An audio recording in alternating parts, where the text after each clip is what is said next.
இனி இப்படி தான் ஒவ்வொரு டெஸ்ட் மேட்ச் ஆட்டமும் விளையாடணும் அப்படின்னு தற்போது ஃபர்ஸ்ட் டெஸ்ட் மேட்ச் ஆட்டம் நம்ம இந்தியாவுக்கும் இங்கிலாந்துக்கும் முடிஞ்சிருச்சு. ஆனால் இப்போ இரண்டாவது டெஸ்ட் மேட்ச் ஆட்டத்தில் இருந்து யாருமே எதிர்பார்க்காத அதிர்ச்சிகரமான ஒரு புதிய ரூல்ஸை தற்போது ஐசிசி அவங்க அதிகாரப்பூர்வமாக அமலுக்கு கொண்டு வந்திருக்காங்க.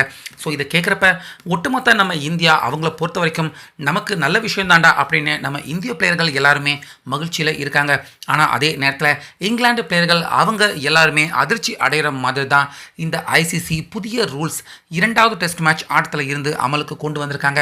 இங்கிலாந்து அவங்களுக்கு ரொம்ப பெரிய அதிர்ச்சி தரக்கூடிய ஒரு ரூல்ஸாக தான் இந்த ரூல்ஸ் அமைஞ்சிருக்கு.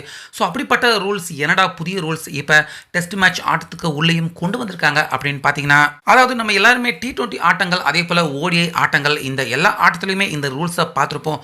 அதாவது ஒவ்வொரு இடைவேளை அப்போ கரெக்டாக ஒரே ஒரு நிமிஷம் மட்டும்தான் டைம் கேப் கொடுத்துருப்பாங்க. அதுக்கு உள்ள அடுத்த போலர் வந்துடணும், அடுத்த போலர் அடுத்த ஓவரை வீசுறதுக்கு ரெடி ஆயிடணும், ஒரு நிமிஷத்துக்கு உள்ள அடுத்த பந்தை போடுறதுக்காக கண்டிப்பாக போலர்கள் துவங்கிடணும். இதுதான் ஐசிசி ரூல்ஸில் கடந்த சில வருடங்களுக்கு முன்னாடி துவங்கப்பட்டிருந்த புதிய ரூல்ஸாக இருந்துச்சு. ஸோ இந்த ரூல்ஸ் ரொம்ப பெரிய அளவில் ஒர்க் அவுட் ஆகியிருக்கு. T20 ஆட்டமாக இருக்கட்டும், ODI ஆட்டமாக இருக்கட்டும், இரண்டிலையுமே கிட்டத்தட்ட முன்கூட்டியே அறிவித்த நேரத்தை விட T20 ஆட்டத்துக்கு 10 நிமிஷம், ODI ஆட்டங்களுக்கு கிட்டத்தட்ட அரை மணி நேரம் டைம் சேவ் ஆகியிருக்கு. அந்த ஒரு நிமிடம் அலர்ட் கொடுக்க ஆரம்பிச்சதுல இருந்து. ஸோ இதே ஃபார்முலாவை தான் தற்போது டெஸ்ட் மேட்ச் ஆட்டத்துக்கும் ஐசிசி அவங்க கொண்டு வர அதிரடியாக முடிவு எடுத்திருக்காங்க. அதாவது நம்ம இந்தியாவும் இங்கிலாண்டும் ஃபர்ஸ்ட் டெஸ்ட் மேட்ச் ஆட்டம் விளையாண்டுட்டாங்க. அந்த ஆட்டத்தில் இந்த ரூல்ஸ் கொண்டு வரல. ஆனால் இப்போ இரண்டாவது டெஸ்ட் மேட்ச் ஆட்டத்தில் இருந்து இந்த ரூல்ஸை அமலுக்கு கொண்டு வந்திருக்காங்க.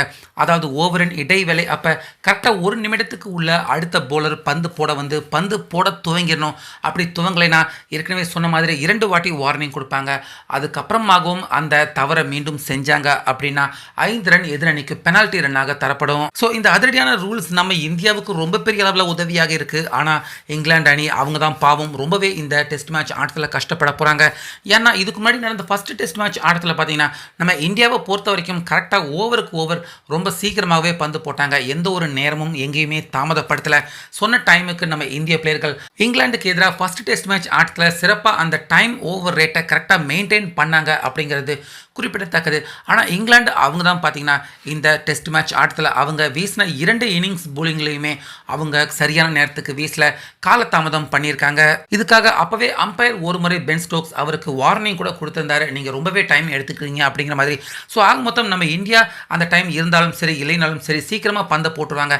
ஆனால் இங்கிலாந்து அணி அவங்களுக்கு நிச்சயமாக இந்த ஒரு நிமிடம் பத்தாது அப்படின்னு தான் சொல்லணும். இதனால் கண்டிப்பாக இரண்டாவது டெஸ்ட் மேட்ச் ஆட்டத்தில் நம்ம இந்தியாவுக்கு நிச்சயமாக ஒரு சில பெனால்ட்டி ரன்கள் நிச்சயம் கிடைக்கலாம் அப்படின்னு எதிர்பார்க்கப்படுது. ஸோ ஐசிசி அவங்க டெஸ்ட் மேட்ச் ஆட்டத்திலையும் கொண்டு வந்திருக்க இந்த புதிய ரூல்ஸை பற்றி உங்கள் கருத்து என்ன அப்படிங்கிறத சொல்லிடுங்க.